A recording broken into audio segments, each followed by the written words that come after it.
in the marriage by loving him the way he wants to be loved through obedience. He gave me that heart.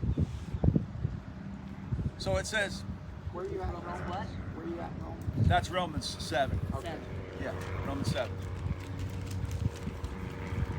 And I shall cause you, this is still Ezekiel. I just didn't want to run from that too far. And I shall cause you. If people say, why do you obey the Bible? They get their brow all wrinkled up, you know. Why do you obey the Bible? Well, if you have an issue with me obeying the Bible, take it up with the Creator. Because he's given me the want-to heart. He's caused me to walk in his laws and guard his right rulings. And I'm going to do it. Because he's put it in me to do it. All right, Romans chapter 7, verse 12. That was Ezekiel.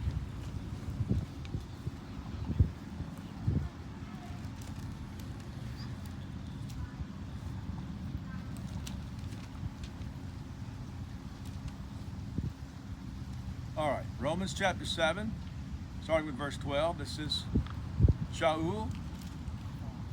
So that the Torah truly is set apart. Your Bible may say holy. And the command set apart and righteous and good. So the Torah is set apart, righteous, and good. Do those words describe something that needs to be abolished? Do we need to abolish what is set apart, righteous, and good? What would we have left if we went around abolishing everything set apart, righteous, and good? We would have death. Therefore, verse 13, has that which is good become death to me? Is it the Torah that's bringing death to me? Or is it disobedience to the Torah? Let it not be.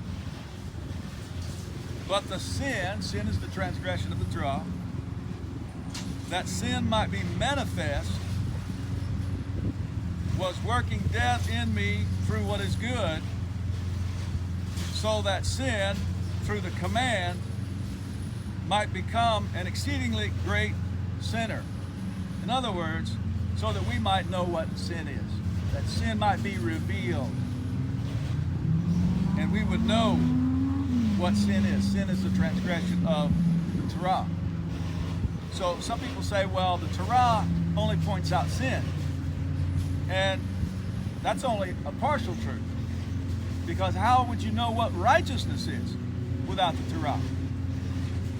Torah points out righteousness as well. But the definition of sin is the transgression of Torah. For we know that the Torah is spiritual. So there's another word that Shaul uses to define Torah. So we have set apart, righteous, good, and spiritual.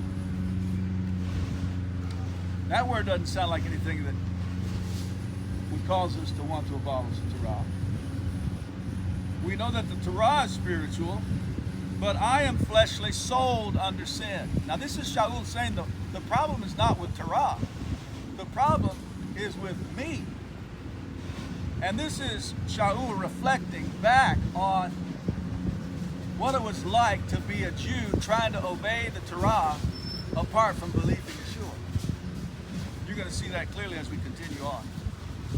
He said the problem is not with the Torah, the problem is with me. I am fleshly. In other words, I'm controlled by the evil inclinations that reside in my flesh. And he says, sold under sin. That phrase is a slavery phrase. Sold. A slave is sold to a master. And he's saying, my master is the evil inclinations that reside in my flesh that drive me to sin. That's the problem. The problem's not with the Torah, the problem's with me. For what I work or what I do, I know not.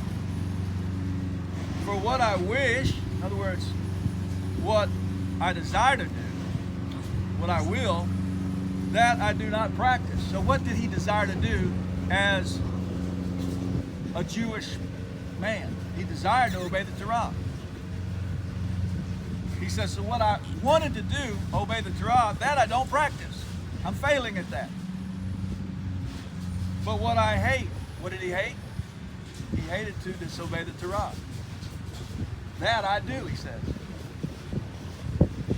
But if I do what I do not wish, what I do not desire, what I do not will, that is to disobey the Torah, I agree with the Torah that it is good.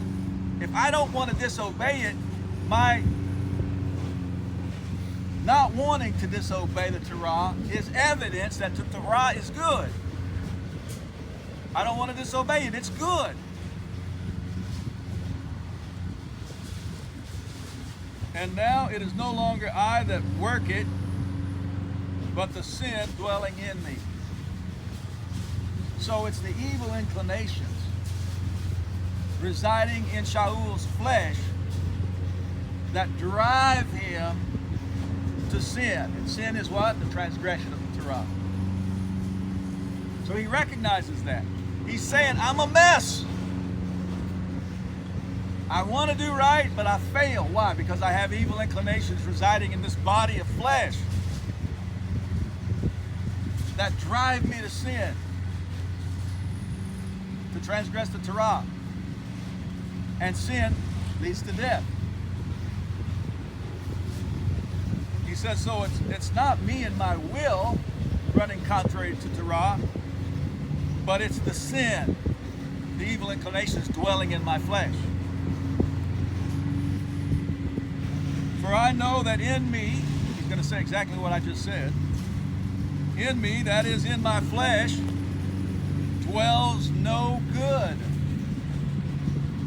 There's no good in my flesh. For to wish or to desire is present with me. I desire to obey Torah, but to work the good I do not find. Keep that in mind, the good. Good works are defined by Torah. That's going to be an important concept when we read Shaul in Ephesians 2. To work the good, to be obedient, I do not find. I'm unable to be trustworthy within the marriage arrangement. I'm a failing spouse. For the good that I wish to do, that's obey the Torah, I do not do. But the evil I do not wish to do, that's disobey the Torah, this I practice. And if I do that which I do not wish, I don't will to disobey the Torah, but I keep failing. It is no longer I who work it, but the sin dwelling in me, the evil inclinations that are in this body, this fleshly body. He said, I'm a slave to it. I'm sold to it. I can't break loose from the power of it. Something has to change.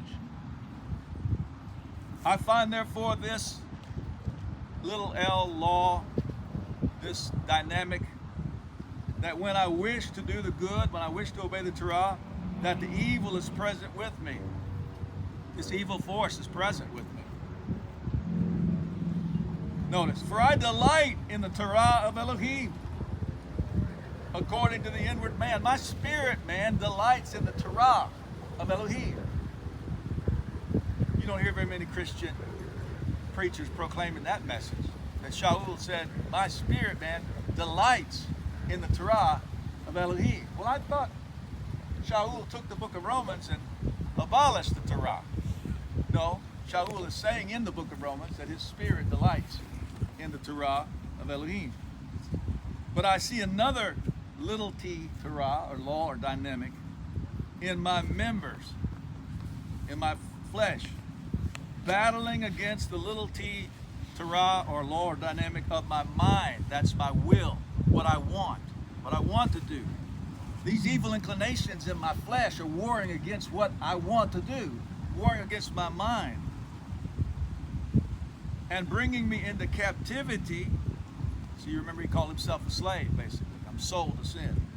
Bringing me into captivity to the little t Torah, the law dynamic of sin. This power of sin, which is in my members. So he's talking about a war, an inward battle that's going on. He wants to obey the Torah. That's his desire. But the evil inclinations that reside in his flesh war against his mind and bring him into subjection to the little t Torah, the Lord dynamic of sin, the transgression of the Torah. So he keeps failing. He keeps sinning. Look at verse 24. Now he defines himself. He sees that he's utterly hopeless without belief in Yeshua.